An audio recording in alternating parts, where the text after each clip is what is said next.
of this register can be accessed within an hour.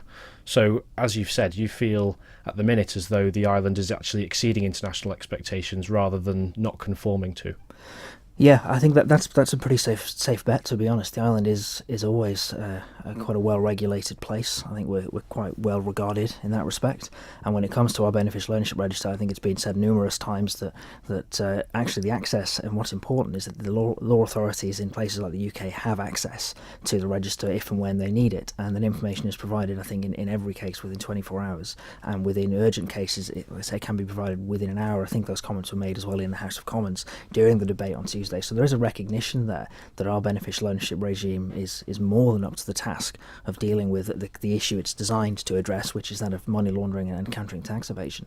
So I think it's good to see that we're there. We are well above, I think, what the international standard actually mandates and what it requires of us, and it's good to see that recognition in the UK as well.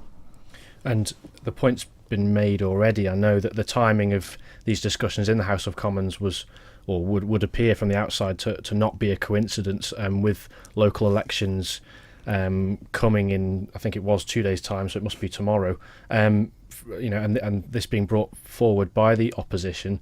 From the point of view of Manx politics, then does it feel like we're being used as a bit of a political football internationally?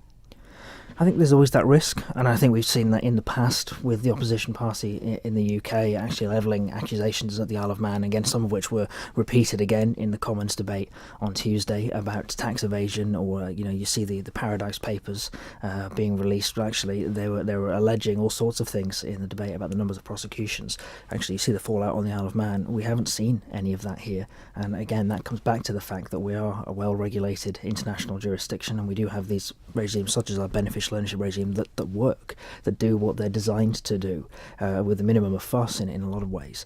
And so, are we being used as a football? Are we caught in the middle? I think sometimes, yes, we can be.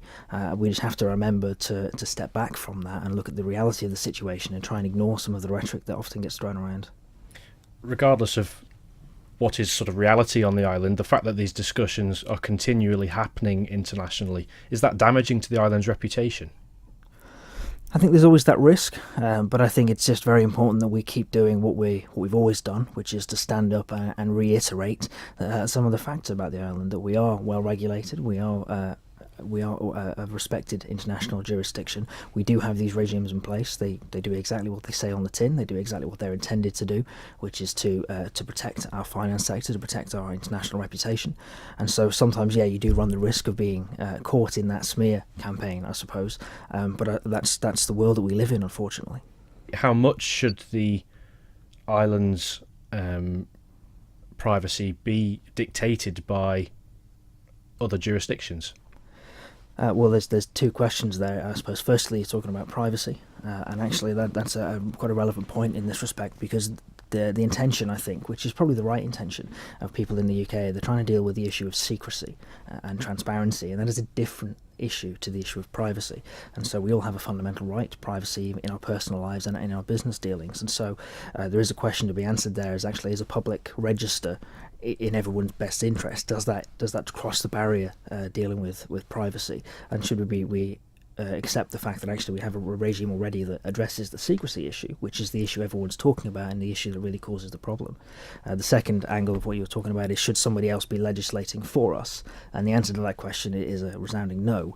We have a democratically elected parliament on the Isle of Man. We make our own laws, we're responsible for ourselves, and it is definitely not right that you have some parties in the UK thinking that it's appropriate for them to pass laws that affect us, when actually we've had no say in how those laws are made.